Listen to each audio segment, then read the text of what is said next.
მოგესალმებით ყველას. ეს არის ჩემი YouTube არხი. ძალიან ძველი არხი არის 2014 წელს გაკეთებული მაქვს. 2014 წელს მაქვს გაკეთებული, ვდებდი ვიდეოებს რაღაც მერც ესეც რო ვაწვალებდი რაღაცები, ძველი ვიდეოები არის. ბევრი 70-ზე მეტი ვიდეო მიდევს. ეხლა გადავწყვიტე ჩემი სახელოსნოს და ჩემი ყოველდღიური მუშაობის რაღაც ვიდეოები დავდო. ნახოთ რა გამოვა.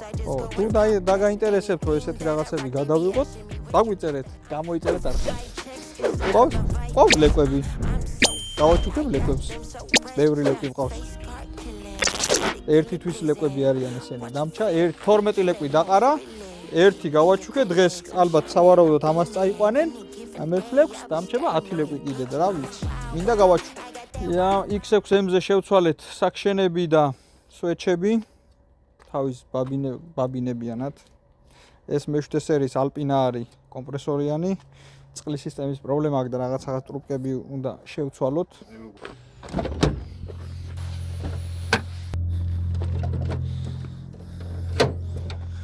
ეგ არის კომპრესორი. იმხელა ინტერკულერი უყენიარავი ესეთი არავის არ გექნებათ ნანახი. აი ეს რაც არის, სულ ინტერკულერია, ჩადის დაბლა ღრმად ბოლომდე. თუ გამოჩნდება, აი ეს სულ ინტერკულერია ეს. ამას გავაკეთებ და ნახოთ რა გამოვა. შეიძლება ისევ სწრაფად იაროს, ხო? რატომაც არ უნდა იაროს, კომპრესორი უყენია. ეს არის S60 M5, ეხა იყიდა ჩვენმა ძმაკაცმა. კაროკის პრობლემა აქვს და რაღაცებს ვაკეთებთ. ძრავი რაღაცები კარგად მუშაობს. ეს ჩემი ტანჯულა არის, მიყენია დიდი ხანი. უკანა შუშა გამიტყდა და ვერ შოულობდა. დასკოჩილი მაქვს და აყენია ესე. ვინმე თუ მომიძებნით შუშას, ხო კარგია. ორმაგი შუშები აქვს, ორმაგს ვერ ვიშოვი, ეგ ვიცი, მაგრამ ერთმაგი მაინც რო იყოს ტორმუზის ნათურის ადგილიანი, კარგი იქნება. გავაცოცხლებ ეგრევე. ერთი ამ თეთრზე რამე გეტყვი? თეთრი ეხლა ჩამოვიდა X3M არის და ვაძლიერებთ დიდ ტურბინებს, რაღაცებს ყველაფერს ვაყენებთ მაქსიმალურად ძრავის გაუხსნელად ვაკეთებთ. მაქსიმალურად სადღაც, თუ გაგვიშვა ძრავმა 1000 ხენამდე გვინდა გავაკეთოთ. რამოდენიმე დღეში დავიწყებთ ამასაც, ამის ვიდეოსაც დავდებთ მერე. ხო, აუცილებლად. ეს ჩვენი ლეგენდარული G-Power-ის M6 არის. ამას ჰქონდა ბოლოს 609 ცხენი ზალა ჰქონდა ადრე გექნებათ ნანახი ვიდეო მერცეს რო დაუდექით ირაკლი ირემაძეს.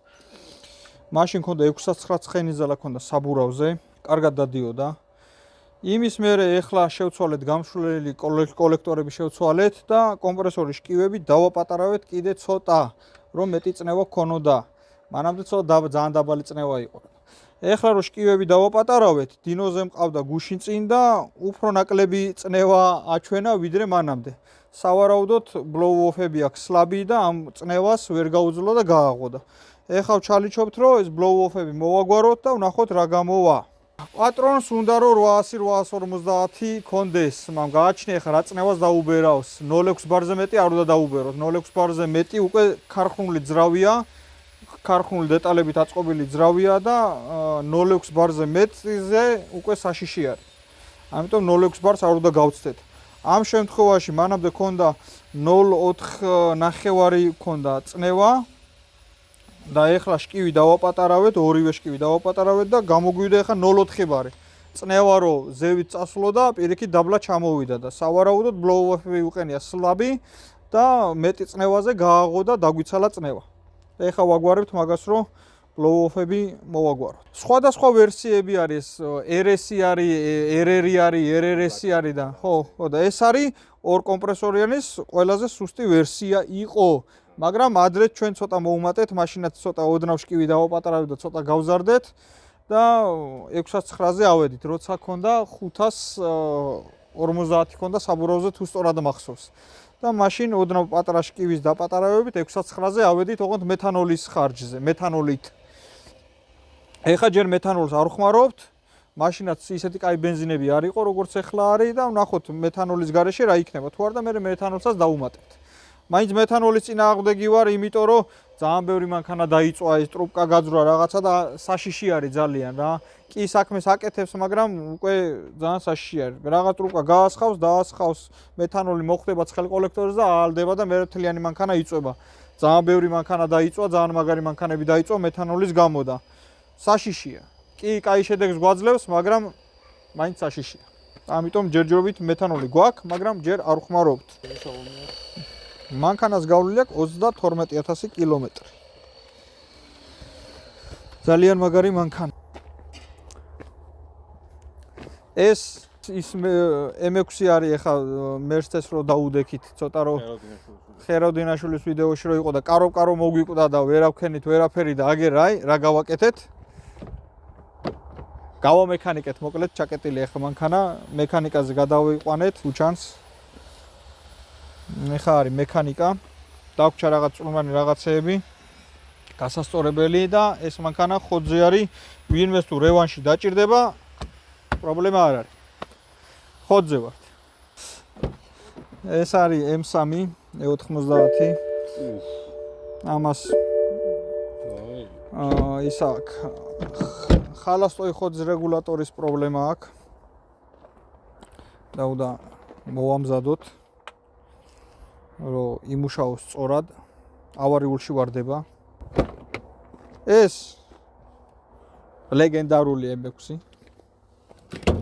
ამაზე ეხლა მოხსნილი მაქვს რასპედულები, გავაგზავნე საბერძნეთში. გავადიდებინე, ეხლა ეს დაშლილი არის. მოხსნილი მაქვს რასპედულები, ჩამომივიდა, გაჩვენებთ. დიდი კულაჩოკებით გავაკეთეთ. რას დაუმატებს და როგორ იქნება გამოჩნდება. იქ მაქვს ეხლა ცოტა ხანი მანქანებს დავათვალებ და მე შეევალ და რასპედულოსაც გაჩვენებთ. F90-ზე ძრავია გაფუჭებული და ძრავს ვაკეთებთ.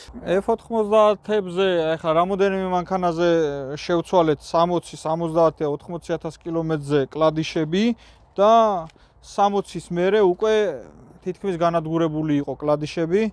ვცვლით Z-ის ნასოსთან ერთად, თუ არა რესტაილინგია, Z-ის ნასოსი აუცილებელი შესაძლებელია. თუ რესტაილინგია და 21-ის ზევით არის, კიდე ნასოსი შეიძლება არ შეცვალო, მაგრამ უმჯობესია ნასოსთან ერთად შეცვალოთ ჩატუნის კლადიშები. კი, Z-ის ნასოსის პრობლემაა. ხმაურობს ძალიან რა. და ამაზე ნაყიდი გვაქვს ყველაფერი, ნასოსებიც, კლადიშებიც, ყველა პრაკლატკა, ვაფშე ყველაფერი ახალია ნაყიდი რა. გამძლე ხო არ არის, მატორი მალე ფუჭდება რა. მაგრამ სასიამოვნო არის. რაც დადის ძალიან დიდი სიამოვნება აქვს რა. კარგი მანქანა. ეს E46 M3-ია. ჩვენი მეგობრის მანქანაა, ძალიან სვეჟი, იაპონური მოდელია. Laguna Seca სალონით არის, ლურჯიის სალონით არის, თეთრი მანქანა. ვანუსების სერვისი ჭირდება და ყველაფერი ამისთვისაც ჩამოტანილია. ველოდებით რომ რაღაც მანქანა განთავისუფლდეს, გამოვიდეს ბოქსიდან და შევიყვანო და ესეც გავაცოცხლოთ. ეგ ლეგენდა არის. ჯერ აქ სალონიც გადაუღე, როგორი ლურჯი სალონი აქვს. Laguna Seca სალონი არის, იაპონური მოდელი არის.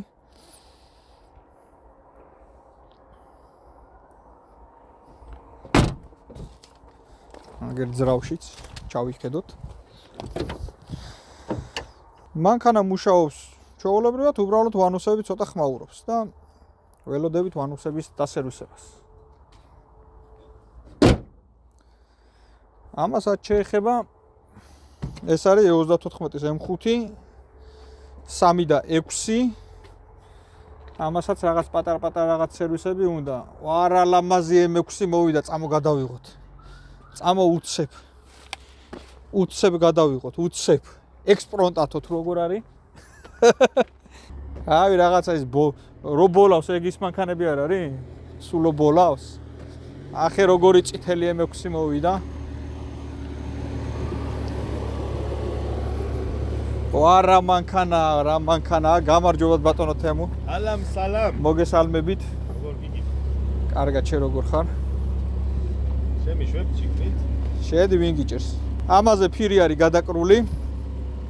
მანქანა არის შავი. სტანდარტი. აგრა მოვიდა. ვიღაცა მიბუქსავა. 1-2 გაზი მიეც. ეს სტანდარტია. ის და რაღაცეების აია.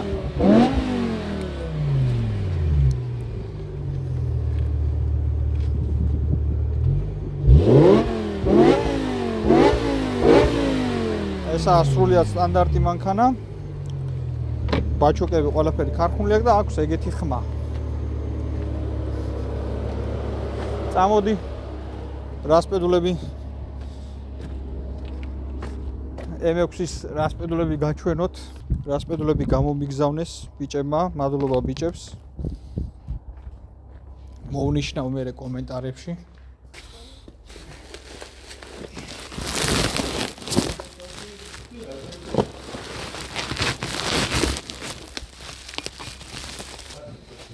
აი დადიდებული კულაჩოკები აქვს, ეს თავები აქვს დიდი და უფრო დიდხანს გააღებს რასპედუალს და უფრო დიდი ხანი უფრო ღრმად გააღებს რასპედუალზე, უფრო დიდი ხანი იქნება რასპედუალი გაღებული.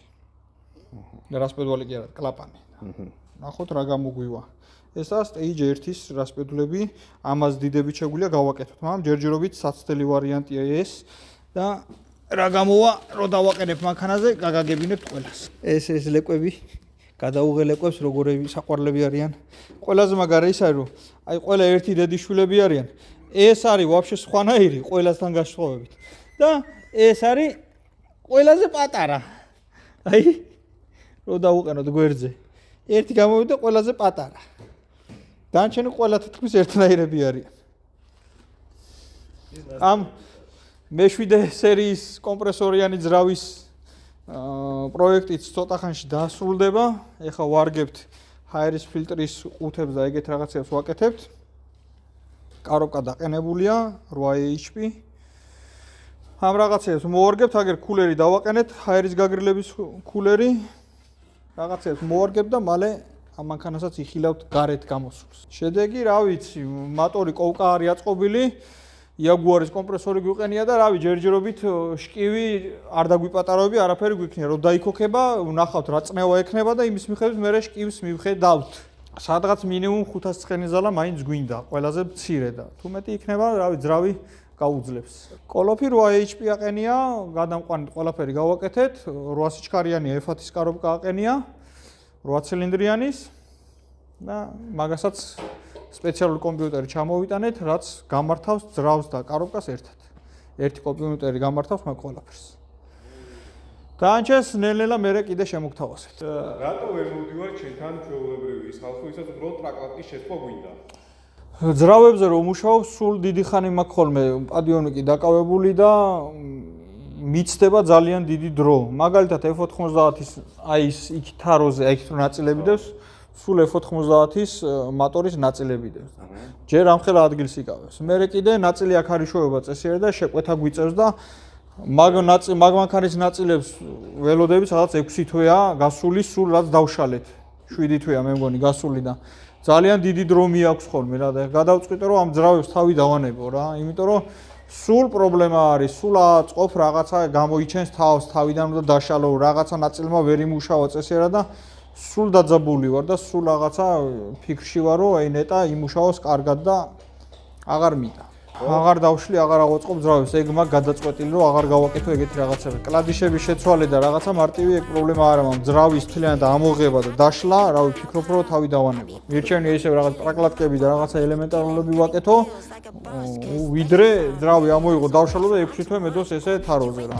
მეტი დრო გამიჩნდება მე კი, უფრო მეტი დრო გამიჩნდება. უფრო თავისუფალი დრო მექნება, ვიდრე ეს ძრავები ვაკეთო რა. უფრო მეტი ხალხი მოხვალ. კი ბატონო, უფრო მეტი ხალხი მოხვალ და უფრო თავისუფალი დრო მექნება ესე დროს, ვიდრე ძრავები ვაწყო რა. თან აღარ მაქვს ამდენი ძრავების ნებები.